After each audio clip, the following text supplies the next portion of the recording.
A Bíblia, e eu convido você a abrir a sua Bíblia no segundo livro de Crônicas, no capítulo 33.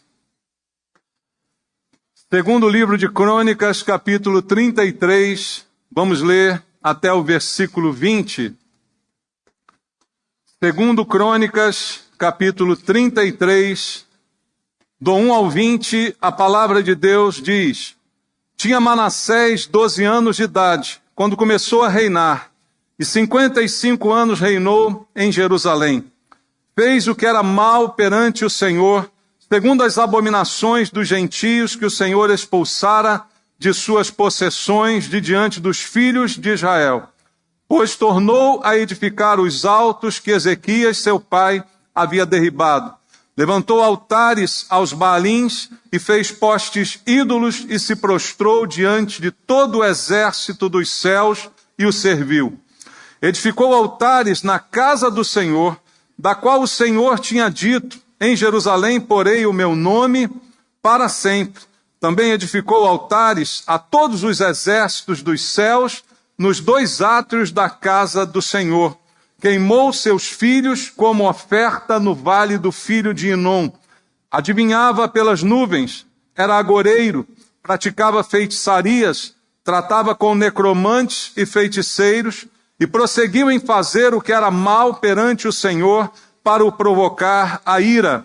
Também pôs a imagem de escultura do ídolo que tinha feito na casa de Deus, de que Deus dissera a Davi e a Salomão seu filho: nesta casa e em Jerusalém, que escolhi de todas as tribos de Israel, porei o meu nome para sempre.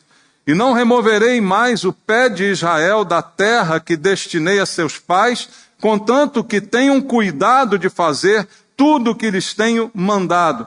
Toda a lei, os estatutos, os juízos, dados por intermédio de Moisés. Manassés fez errar a Judá e os moradores de Jerusalém, de maneira que fizeram pior do que as nações que o Senhor tinha destruído de diante dos filhos de Israel. Falou o Senhor a Manassés e ao seu povo, porém não lhes deram ouvidos, pelo que o Senhor trouxe sobre eles os príncipes do exército do rei da Síria, os quais prenderam Manassés com ganchos, amarraram-no com cadeias e o levaram à Babilônia. Ele, angustiado, suplicou deveras ao Senhor seu Deus, e muito se humilhou perante o Deus de seus pais, fez-lhe oração, e Deus se tornou favorável para com ele. Atendeu-lhe a súplica e o fez voltar para Jerusalém ao seu reino. Então reconheceu Manassés que o Senhor era Deus. Depois disto, edificou o muro de fora da cidade de Davi, ao ocidente de Joim, no vale à entrada da porta do peixe, abrangendo Ofel, e levantou muito alto. Também pôs chefes militares em todas as cidades fortificadas de Judá. Tirou da casa do Senhor os deuses estranhos e o ídolo, como também todos os altares que edificara no monte da casa do Senhor e em Jerusalém, e os lançou fora da cidade. Restaurou o altar do Senhor, sacrificou sobre ele ofertas pacíficas de ações de graça, e ordenou a Judá que servisse ao Senhor, Deus de Israel. Contudo, o povo ainda sacrificava nos altos, mas somente ao Senhor seu Deus. Quanto aos mais atos de Manassés, e a sua oração ao seu Deus, e as palavras dos videntes que lhe falaram no nome do Senhor, Deus de Israel, eis que estão escritos na história dos reis de Israel. A sua oração, e como Deus se tornou favorável para com ele, todo o seu pecado, a sua transgressão e os lugares onde edificou altos e colocou postes ídolos e imagens de escultura antes que se humilhasse. Eis que tudo está na história dos videntes. Assim Manassés descansou com os seus pais e foi sepultado na sua própria casa, e Amon, seu filho, reinou em seu lugar. Amém. Pai, nós ouvimos aqui a tua palavra, e agora nós precisamos entender tudo o que ela falou a cada um de nós. Precisamos de compreensão, de entendimento, E por isso pedimos ao Espírito Santo, o autor desta palavra, que fale ao nosso coração, trazendo as verdades que libertam do erro, do engano, trazendo as verdades que edificam, o alimento espiritual que nós precisamos e que vem unicamente da Tua palavra. Que essa manhã nós sejamos alimentados por ela. Para isso, Senhor, eu entrego a minha vida a Ti, pedindo graça e misericórdia, pedindo a unção do Teu Espírito, o poder do Espírito Santo, para ministrar a Tua palavra de acordo com a Tua vontade e ela seja eficaz nas nossas vidas. É o que te peço, em nome de Jesus. Amém. Graças a Deus. Podem sentar, meus irmãos. Amados, vamos entender aqui um pouco, através desse exemplo bíblico, desta história real contada pelo livro de Crônicas, um livro que trazia as histórias dos reis em Israel, os acontecimentos narrados aqui nesse livro. E nesse capítulo eu creio que a gente pode entender um pouco melhor como Deus enxerga o ser humano e como Deus enxerga o verdadeiro arrependimento, que é algo transformador na vida de qualquer pessoa. Então eu quero usar esse texto, essa história, essa manhã, para que a gente tenha uma noção melhor de como somos vistos por Deus e de como é compreendido o nosso arrependimento. E por que usar a vida do rei Manassés, descrito aqui neste texto? Porque eu creio que ele seja um dos melhores exemplos bíblicos da aplicação da misericórdia de Deus. Já disse aqui várias vezes o sentido de misericórdia e também o sentido de graça. Misericórdia é quando Deus não nos dá aquilo que merecemos pelos nossos atos, pelas nossas escolhas, pelas nossas ações. E ao agir com misericórdia sobre nós, Ele evita a nossa punição merecida. E a graça, ao contrário, ela é quando Deus nos dá algo que nós não merecemos, que nós não somos dignos de obter, mas o Senhor mesmo assim nos presenteia. Esse é o sentido de graça. E a Bíblia diz que a salvação do homem é pela graça, para que ninguém se glorie. Então quem é salvo não tem do que se gloriar, não tem do que tirar vantagem, porque sua salvação foi obtida mediante a graça de Deus, ou seja, nenhum de nós merecia, mas a recebeu como um presente, como um prêmio, porque agiu Deus com misericórdia em nosso favor. Não deu aquilo que era merecido pelos nossos pecados. Isso é um conceito bíblico que nós conhecemos, basta ler a palavra. E esse texto de Paulo em Efésios 2 é o mais claro quando ele diz isso textualmente. É pela graça, não é por obras. Não é por coisas que eu fiz, que eu mereço que Deus me salve, pelo meu bom comportamento, pelas minhas boas ações, não. Ainda assim é a graça de Deus, ou seja, eu não mereço, mas Ele me salva. Ele perdoa os meus pecados e Ele deixa de me dar a punição que eu merecia por eles. Aí está a sua misericórdia atuando juntamente com sua graça. E nesse texto, o rei Manassés é um dos melhores exemplos bíblicos desta aplicação da misericórdia de Deus com relação a este homem, a este ser humano chamado Manassés, que a Bíblia aqui narra tudo o que ele fez. E a lição que eu tiro desse texto e quero deixar para nós todos aqui esse entendimento bíblico é que, por pior que seja uma pessoa, ela tem jeito. O que a Bíblia me garante é que, se houver, tem um se, arrependimento, haverá graça e misericórdia. Então não importa o currículo, porque o currículo não salva, como já vimos aqui. As boas ações não salvam. Então não importa o currículo negativo também, porque apenas isto não é necessário e suficiente para condenação, mas o que condena o homem é a falta do arrependimento, é a falta da mudança, é a falta da interrupção do erro na sua vida. E isso fica bem claro nesse texto, porque Porque a natureza de Deus, e a Bíblia diz, Deus é amor, a natureza de Deus é o amor, é o perdão.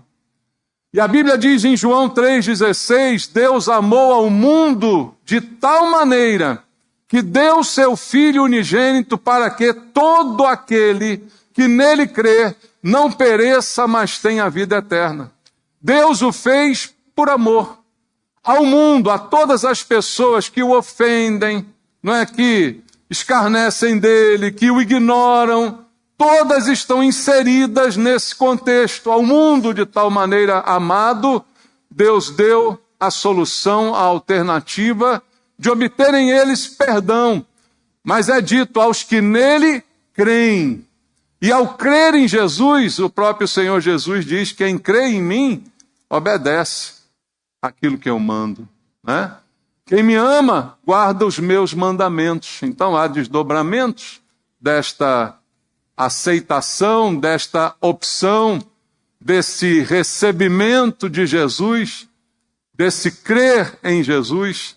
Mas a verdade é que não há nenhum prazer em Deus na condenação de quem quer que seja, mesmo da pior pessoa que você possa imaginar.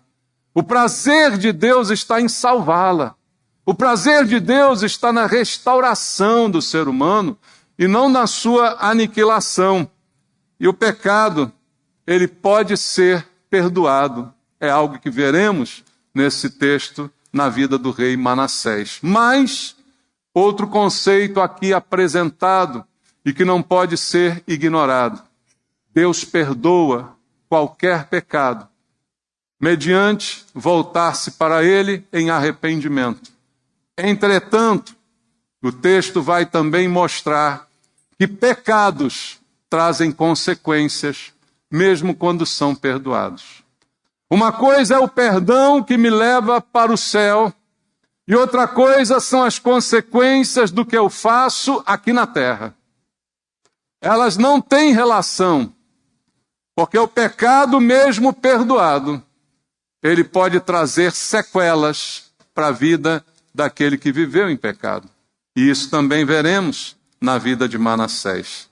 Primeiramente, olhando para o texto, a gente vê a profundidade do pecado em Manassés. Veja, a Bíblia diz no verso 1, tinha Manassés 12 anos de idade, um menino, quando foi dada a ele a responsabilidade, muito acima da sua capacidade, de reinar sobre aquele povo. E ele começou a reinar. E a Bíblia diz que ele reinou 55 anos em Jerusalém. Um reinado longo, mas que começou aos 12 anos de idade. E isso mostra a misericórdia de Deus, também viveu muito. Mas teve ele todas as oportunidades de ser diferente. Todos nós, irmãos, temos uma oportunidade diante de nós. Nós temos escolha. Como diz Deus, eis que te proponho hoje vida ou morte, bênção ou maldição. Escolhe a vida para que viva. Então nós jogamos fora muitas oportunidades que a vida nos dá. E aí não há quem culpar, a culpa é nossa. Manassés não foi destinado para ser ruim. Todo ser humano nasce ruim, porque nasce debaixo do pecado. Mas tem a chance de escolher o caminho do bem e da verdade. Essa oportunidade é dada a todos, inclusive de render-se a Cristo. Deus amou e deu seu Filho. Todo aquele que nele crê. Então eu posso crer, mas eu posso também não crer. A escolha e a decisão é sempre do ser humano, ela é sempre minha. E eu colho as consequências da minha escolha, e isso é óbvio também na Bíblia Sagrada. Então ele foi filho de Ezequias, algo também que mostra como ele poderia ser diferente, porque ele não é aquele cara que pode, como muitos fazem, mas não deveriam, pode, eu digo, como concessão de liberdade, mas ninguém pode culpar os pais pelo que é. Porque você é livre para ser diferente. O fato de seu pai ter sido um bandido não quer dizer que você necessariamente tem que trilhar esse caminho. Você é livre para escolher o seu caminho. Mas o fato também de seu pai ser uma pessoa maravilhosa não quer dizer que você vai ser também uma pessoa maravilhosa. E a prova está em Manassés. Manassés é filho de Ezequias, o melhor rei de Israel. E aí, o filho de Ezequias virou o quê? Virou Manassés. Foi criado num lar abençoado, num lar governado por um homem de Deus, com todos os bons exemplos que ele podia ter tido na vida, mas ele escolheu ser ruim. Ele escolheu o caminho da morte, ele escolheu. Foi escolha e decisão dele. E aí, ele, segundo a história, você diz assim, começou a reinar com 12 anos, só que a Bíblia diz que ele ainda reinou juntamente com seu pai por 10 anos, não foi abandonado ao reinado. Então ele teve todas as condições de fazer o que era certo, de aprender o correto, de estudar na cartilha do bem. Mas ele deixa, como todos nós temos o direito de fazê-lo, o mal governar na nossa vida. E foi essa a escolha de Manassés. Ele deixou o mal entrar e o mal governar. E ele foi o rei que mais tempo reinou em Jerusalém. Diz o texto aqui que reinou 55 anos. Esse recorde é de Manassés. Mas ele fez, na maior parte do tempo da sua vida e do seu reinado, erros, bobagens, fez o que era errado diante de Deus. Mesmo com todas as oportunidades, olha o que diz o verso 2, fez o que era mal perante o Senhor. Por que perante o Senhor? Porque tudo que a gente faz é perante o Senhor, sabia? Tudo que você faz de bom ou de mal é aos olhos de Deus. Nenhum de nós faz nada escondido de Deus. Essa é uma tentativa mais frustrada do ser humano, que é esconder-se de Deus. Não é possível. Então ele faz, ou bem ou mal, faz perante o Senhor. E Deus está vendo tudo que fazemos. E aí ele fez tudo que era mal perante o Senhor, segundo as abominações dos gentios, daqueles que não criam em Deus, que o Senhor expulsara das suas possessões de diante dos filhos de Israel. Então, ele adotou os costumes do povo que foi expulso por Deus daquelas terras, e ele resolveu adotar esses costumes como regras na sua vida. Versículo 3 diz assim, pois tornou a edificar os altos que Ezequias, seu pai, olha só, Ezequias, o pai, tinha derrubado essa idolatria lá. E ele vai e faz o contrário do pai. Você vê alguém que aprende o que é certo, mas insiste em fazer o que é errado. Você conhece gente assim? Tomara que não seja você, né? Aprende o que é certo, mas insiste em fazer o que é errado. E aí tudo que o pai fez de bom, ele vai lá e faz o contrário. Ele vai lá, derruba, ele vai lá, estraga, né? Então ele vai e levanta altares aos Baalins, faz poste ídolos, se prostra diante do exército dos céus, ele começa a servir o exército dos céus, astros, estrelas, ele fica esotérico. É assim que ele começa a se comportar nesse momento e vai destruindo o que o pai fez, se torna idólatra, se torna astrólogo, o que a Bíblia condena, diga-se por sinal, vou ler só contigo aqui, Deuteronômio capítulo 4, versículo 19, só para a gente basear o que estamos falando. Deuteronômio 4,19 diz assim, guarda-te de não levantares os olhos para os céus, e vendo o sol, a lua e as estrelas, a saber, todo o exército dos céus, seja seduzido a inclinar-te perante eles, e deis culto àqueles coisas que o Senhor teu Deus repartiu a todos os povos debaixo de todos os céus. Então, a Bíblia condena. E o que a Bíblia condena foi aquilo que ele insistiu em fazer. E por que a gente pode fazer? Porque a gente é livre. Você pode fazer o que você quiser. Eu posso fazer o que eu quiser.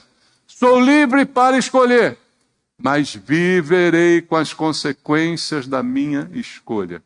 Ele não quis seguir o caminho de seu pai, seguiu o próprio caminho, e assim foi ele. E como se isso não bastasse, lê agora o verso 4 e 5. Edificou altares na casa do Senhor. Ele agora profanou o templo do Senhor. do qual o Senhor tinha dito: em Jerusalém porei meu nome para sempre. Também edificou altares a todo o exército dos céus, nos 2 átrios, no terreno em volta da casa do Senhor.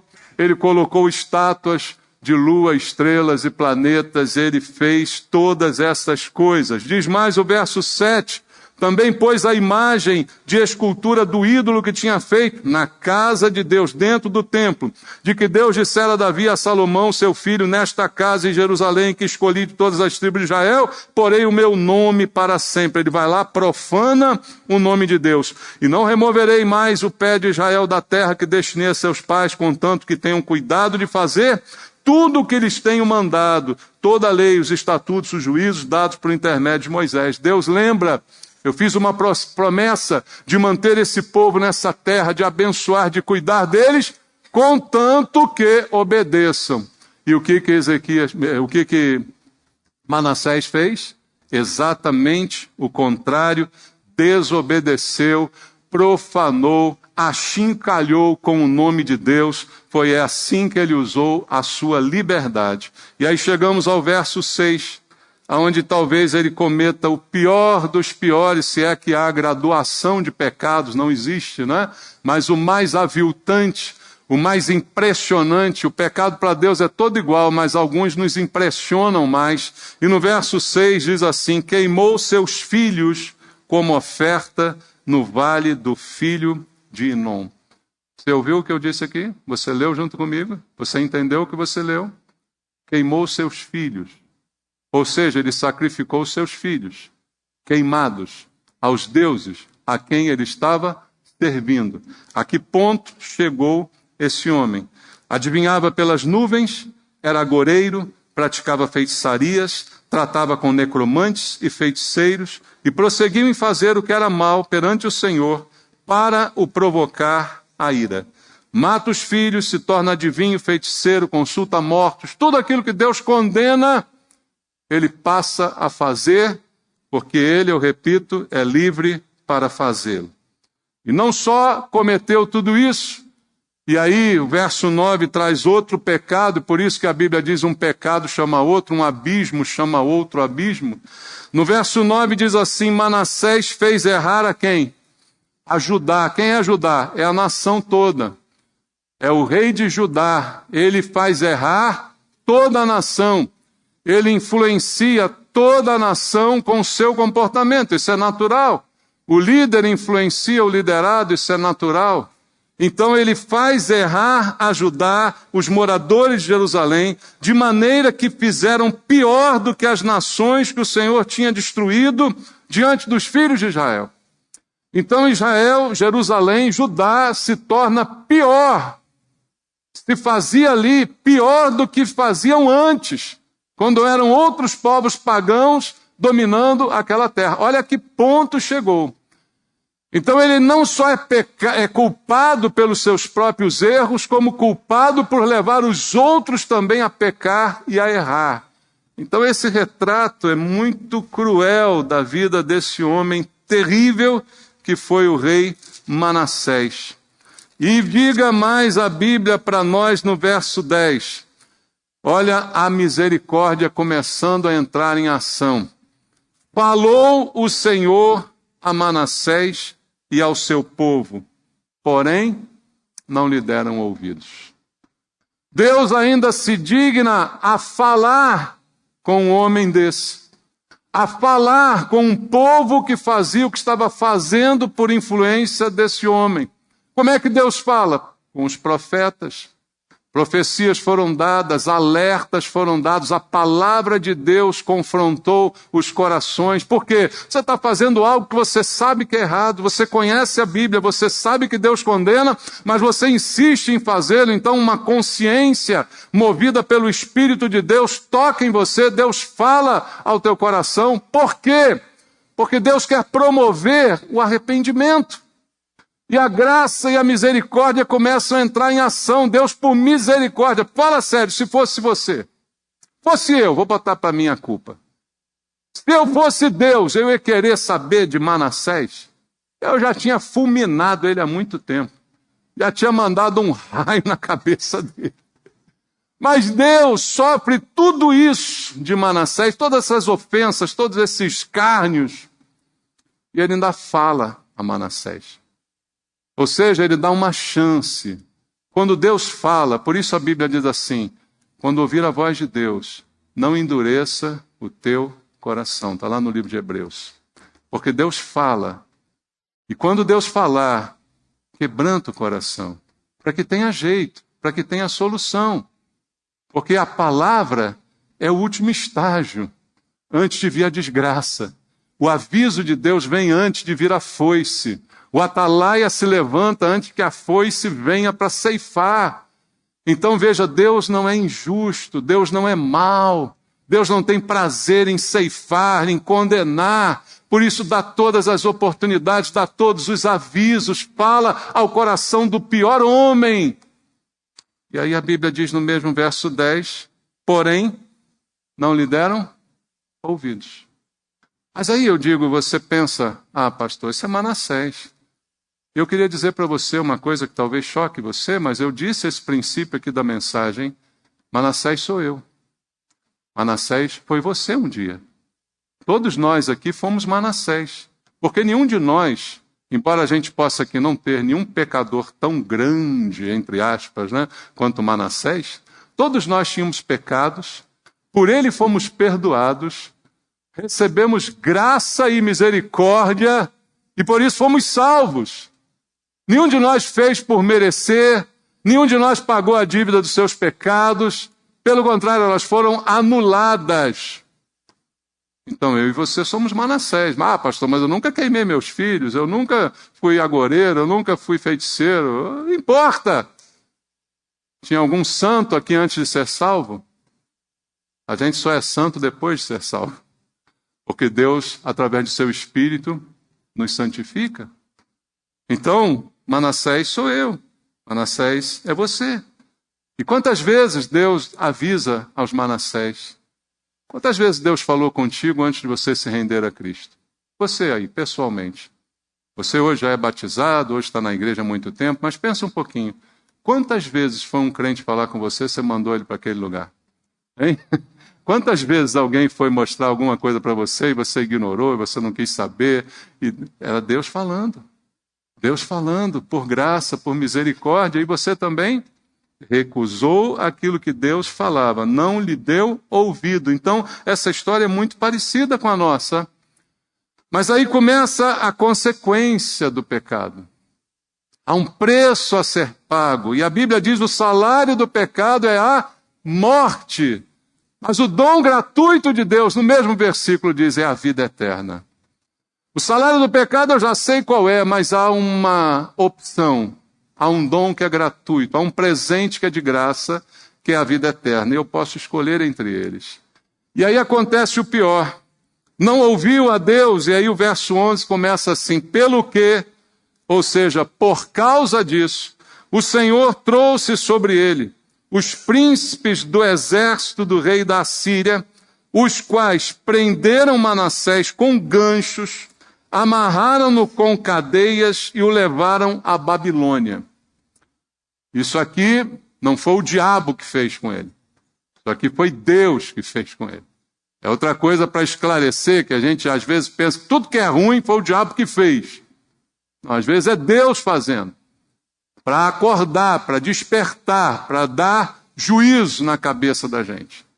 E aí, por mão de Deus, ele é levado pelo rei da Síria para a Babilônia, preso, maltratado, escravizado. Assim ele é conduzido. Uma prisão, não apenas uma prisão, diferente de hoje em dia. Hoje em dia a pessoa é presa, não pode nem botar algema. Já viu que a lei agora está dizendo isso? Se algemar, é uma ofensa. Não, ele é algemado, enfia uns ganchos no nariz dele, na orelha, prende ele por tudo que é lado e leva. Então ele não é só preso, ele é preso e humilhado. Ele é preso e achincalhado. É isso que acontece com Manassés, segundo o versículo número 11.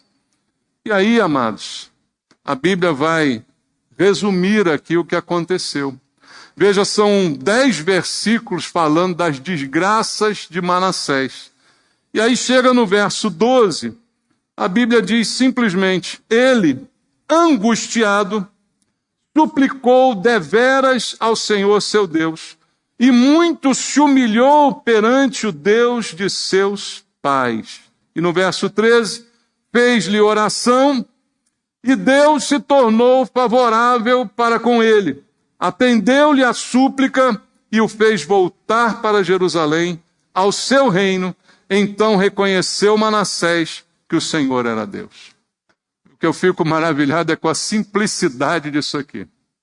São 10 versículos falando das desgraças que ele fez, e 2 versículos falando da salvação de Manassés. Sabe por quê, irmão, que é assim? Porque salvação não é complicado. Complicado é pecado. Complicado é desgraça que a gente chama para a vida, com a nossa escolha, com o nosso comportamento. Isso que é complicado. Perdão de Deus é fácil, a gente aqui não quer entender.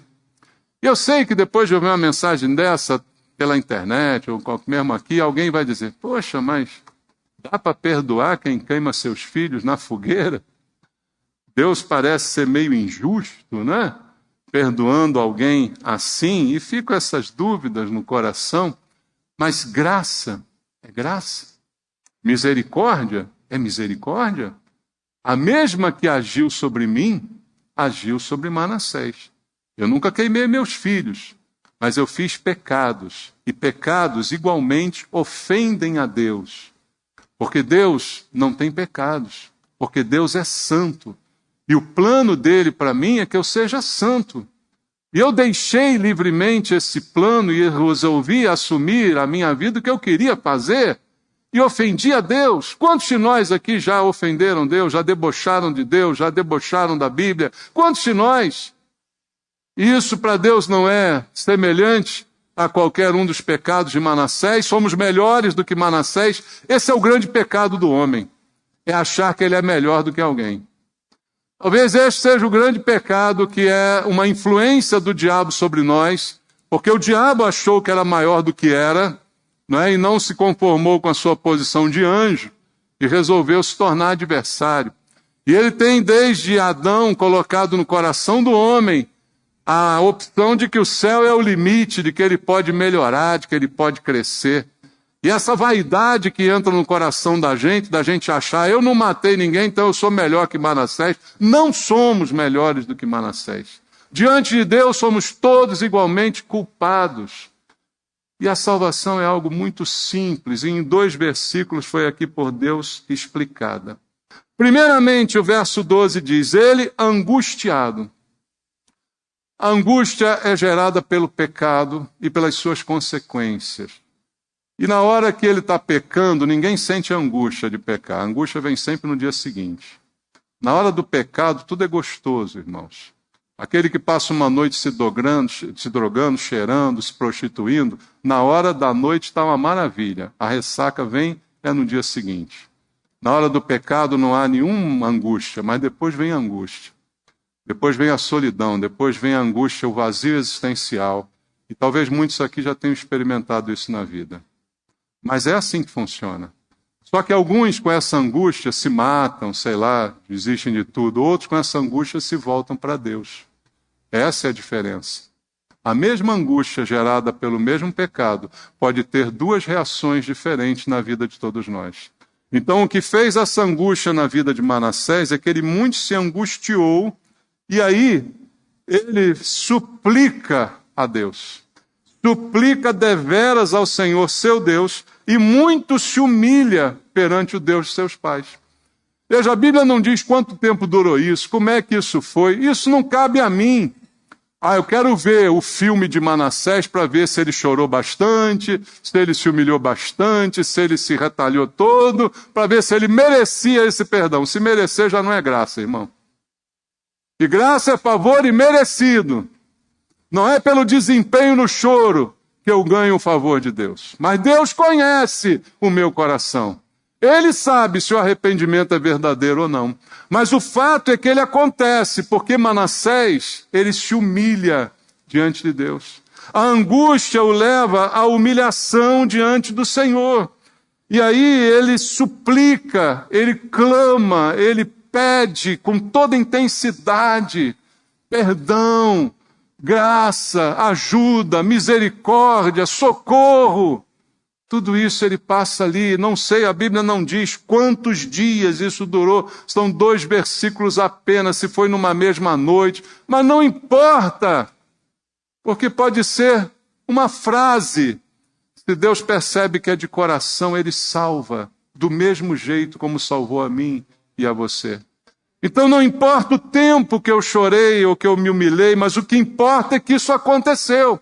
Não há salvação se não houver o reconhecimento dos pecados e a humilhação perante Deus, reconhecendo a sua vida e a desgraça que você fez dela. Então ele suplica e se humilha, a isso chamamos arrependimento. E depois do arrependimento, o verso 13 diz que ele fez-lhe oração a Deus. E Deus se tornou favorável para com ele. Ele se humilha, ele se arrepende, Deus percebe o arrependimento, e aí ele ora a Deus. E quando ele faz isso, a Bíblia diz simplesmente que Deus se tornou favorável a ele. Ou seja, ele foi perdoado. E o que é perdão?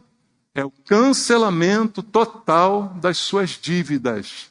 É o cancelamento total das acusações que pesavam contra ele. E isso mostra para mim que o pior pecador pode ser perdoado. E ele, tem o se, também se humilhar, também buscar, também orar, também se render, também se entregar completamente a Deus.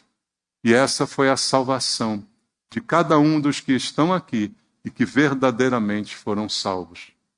Você não foi salvo porque você disse, eu quero Jesus.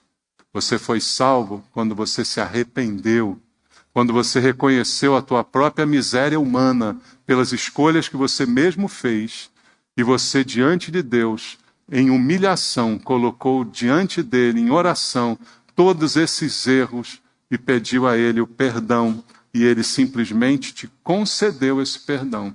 Não cobrou nada de você, não pediu nenhum sacrifício de você, não fez nenhuma exigência de você, da mesma forma que fez com Manassés. Simplesmente o perdoou.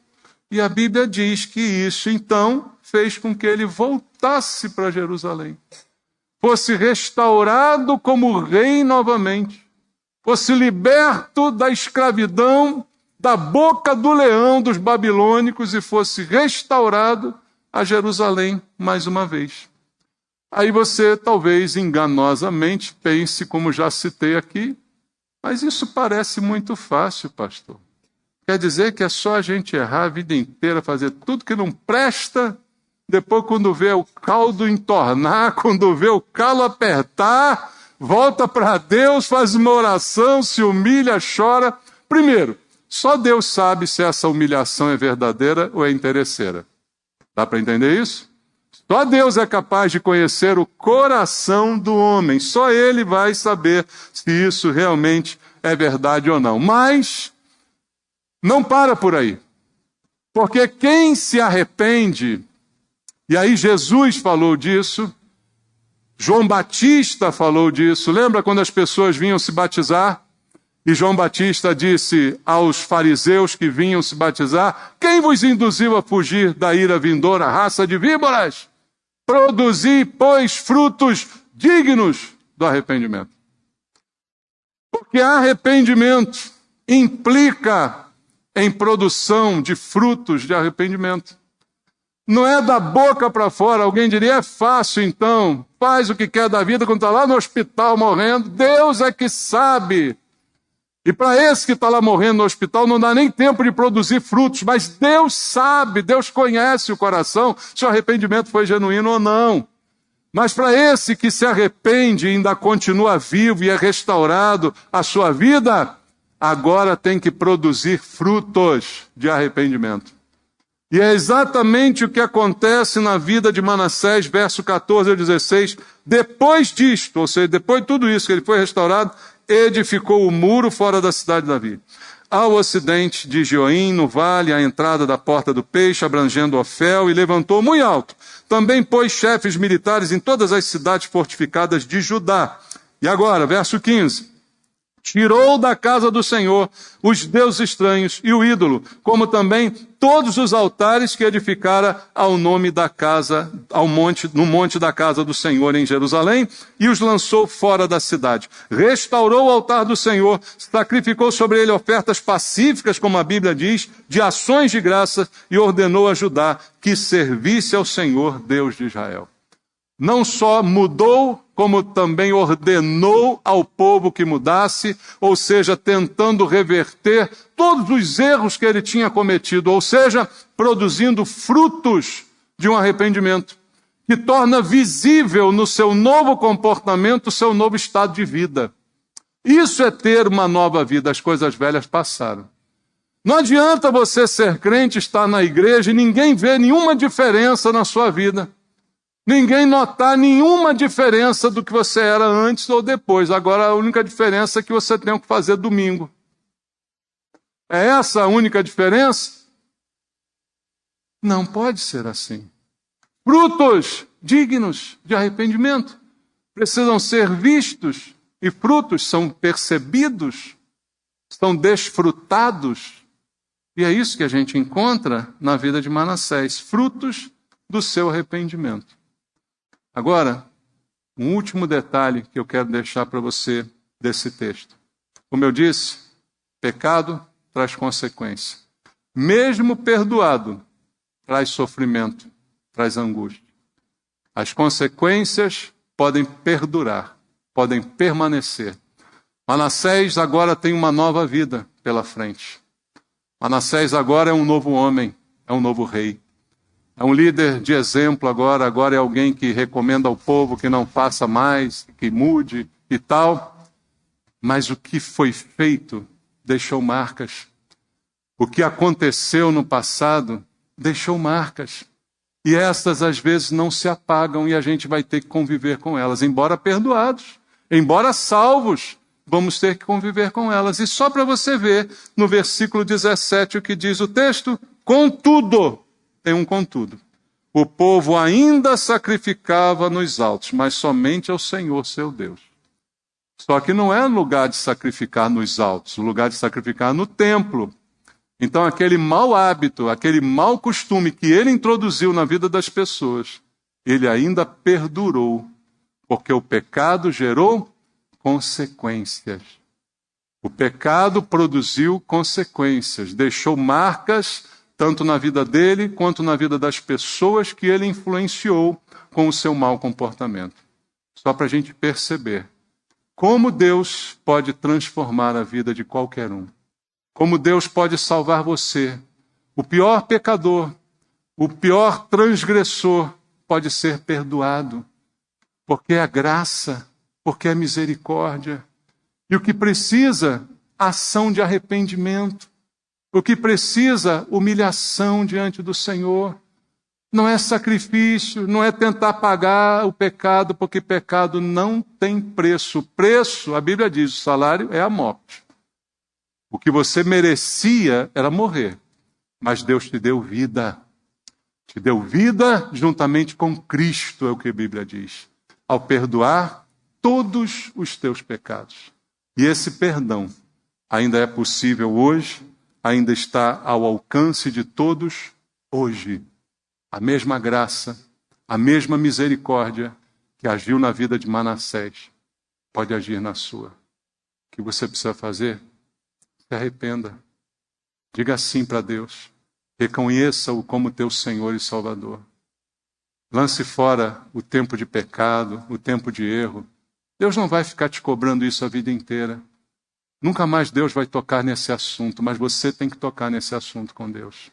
Você tem que colocar isso diante de Deus, em humildade, em humilhação, em choro, em arrependimento. E como diz a Bíblia, como ensinou Jesus, aquele que me confessar diante dos homens, eu também o confessarei diante de meu Pai. Então você precisa confessar Jesus como teu Senhor. Como diz a Bíblia também, com o coração se crê, para a justiça, mas com a boca se confessa a respeito da salvação. Você crê no coração, você fala com a tua boca. O compromisso com Jesus tem que ser público. Todos têm que saber. O que aconteceu com Manassés, embora tenha acontecido no segredo de uma cela, ela foi depois divulgada e chegou à Bíblia. E todos sabem do que aconteceu com Manassés. Isso precisa acontecer com você. Vamos orar? Pai, eu peço ao Senhor agora que o poder do Espírito Santo que está sobre nós se manifeste nesse momento na vida de todo aquele que precisa hoje da salvação, para que haja uma atitude e uma ação que produzirá a transformação. Há alguém aqui no nosso meio que quer entregar sua vida para Cristo, que ouviu a palavra e quer o perdão dos seus pecados. Deus não pergunta quais estão, porque Ele já sabe. Mas Ele quer ouvir de você o arrependimento e o início da produção dos frutos. Há alguém no nosso meio? Levante a sua mão, eu quero orar com você. Se você quer entregar a sua vida para Jesus, confessando Jesus como teu Senhor e como teu Salvador. Há alguém? A querida daí, vem aqui comigo, vamos orar.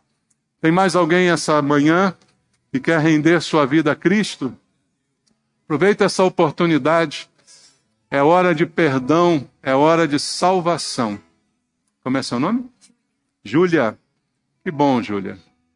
Pai, obrigado pela vida da Júlia, Senhor.